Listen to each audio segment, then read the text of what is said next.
Welcome back into Hog Zone, joined now by Locked On Razorbacks and Inside Arkansas host John Nabors.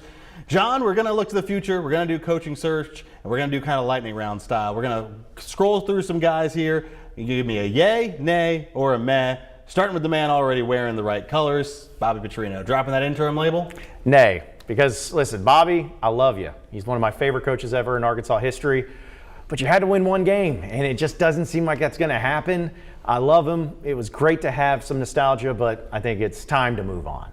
All right, and that means we will move on as well to some other candidates, starting with a man who there was a lot of smoke around his name the last couple of weeks, seems to have died off a little bit, but James Franklin. I would love James Franklin, yay, for that, if that was actually the truth. It seems like that maybe they've moved on and he's moved on, and that's unfortunate because I think he would have been an energy hire. Guy's won everywhere he's been, but yeah, it doesn't look like it's going to be happening this time. All right, and then our next coach also looks like it might not happen, depending on if you believe in the power of contract extensions, but the man who everyone, first name out of everyone's mouth, Rhett Lashley. I would say yay. I mean, he was at a local establishment in Fayetteville just over the weekend during the bye week, but he's not going to be making it happen. I think maybe later down the road he would make a great coach for Arkansas because he's an Arkansas guy, but right now I think they're moving on. All right, sticking with the up-and-comers, going to Tulane, John Summerall. I like John Summerall, but I'm saying nay. I just don't think that he's going to be a guy that fits at Arkansas, at least not at this point. He'll probably be at Auburn, somewhere like that. Yeah, a lot of other job openings, of course, that we have to compete with if you're an Arkansas fan. All right, we're going to go 2 for 1 here at the American Conference. We'll start with the man from Memphis, Ryan Silverfield.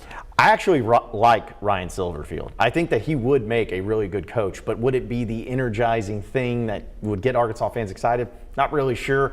I'm going to say nay at this point, but he did beat Arkansas, so at least he knows a little bit about it. If you can beat him, join him. And then the man next to him, USF's Alex Golesh. I say yay. I like Alex Golesh, man. He's been awesome. Offense has been great. I would love him as Arkansas's coach. All right, stick with, again, the up-and-comers to the North Texas Mean Green head man. Yeah, I think that anybody named Morris from Texas is always going to rub people the wrong way, but I'd give it a shot. I'm going to say meh to this one. Meh to Eric Morris. All right, and maybe he can bring along a quarterback with him, maybe not. Oh man, there's a jump scare if there ever was one. The national championship winning former Razorback coach, Ed Orgeron. I would say yay right here, boy. I'm going to say yay.